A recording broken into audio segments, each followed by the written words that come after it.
Break के बाद स्वागत है आप सभी का। नोटबंदी पर मोदी सरकार को घेरने की ममता बनर्जी की जो कोशिशें हैं उसको नीतीश कुमार ने जोर का झटका दे दिया है।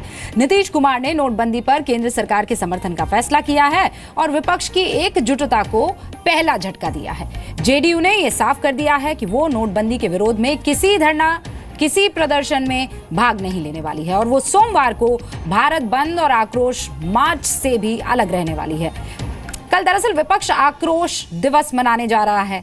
नीतीश कुमार का यह कदम न सिर्फ लालू यादव बल्कि शरद यादव के लिए भी है, जिन्होंने संसद में मोदी सरकार की जमकर आलोचना की थी और वो ममता बनर्जी के धरने में जंतर मंतर पर भी मौजूद थे। इधर नीतीश कुमार के इस रुख की वजह से लालू यादव भी बैकफुट पर है और वो खुद ममता बनर्जी के धरने में शामिल नहीं होंगे, जबकि उनकी पार्टी भारत बंद का समर्थन या विरोध करने की बजाय खुद ही धरना प्रदर्शन करेगी। नोटबंदी के खिलाफ में ममता बनर्जी धरने पर पटना में बैठ रही हैं, कैसे देखते हैं इसको?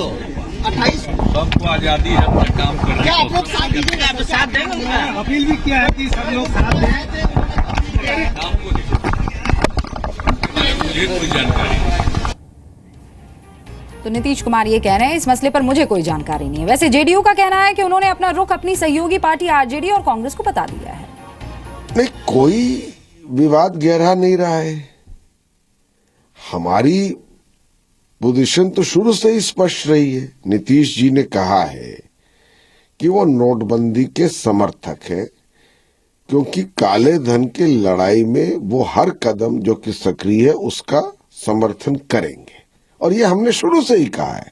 हमने ये भी कहा है कि शायद क्रियान्वयन में हमारी ये सोचे कि वो बेहतर हो सकता था, जिसमें लोगों को जो परेशानियां हो रही हैं वो कम हो। हमारा तो ये मांग है कि इस कदम के आगे भी सरकार को जाना चाहिए।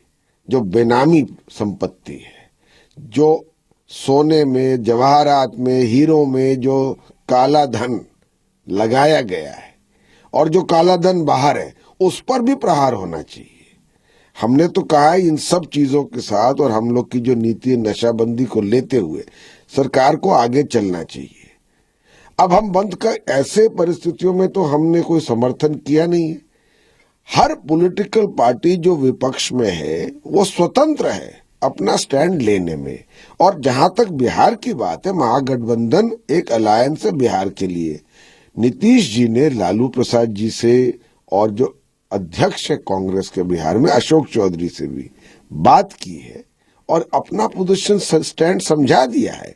तो महागठबंधन में बिहार में कोई दरार नहीं। देखिए, जेडीयू कह रही है कि महागठबंधन में किसी तरह की कोई दरार नहीं है। बिहार जरूर उसका जिक्र कर रहे हैं, लेकिन कुल मिलाकर ये पूरा विपक्ष जो महागठबंधन अपने आप को बताने की कोशिश कर रहा है उसमें फूट नजर आ रही है नोटबंदी को लेकर। इधर पीएम मोदी ने नोट बैन का विरोध करने वालों पर निशाना साधा। पीएम का कहना है कि वो भ्रष्टाचार को बंद कर रहे हैं, लेकिन विपक्ष भारत को बंद करवा रहा है।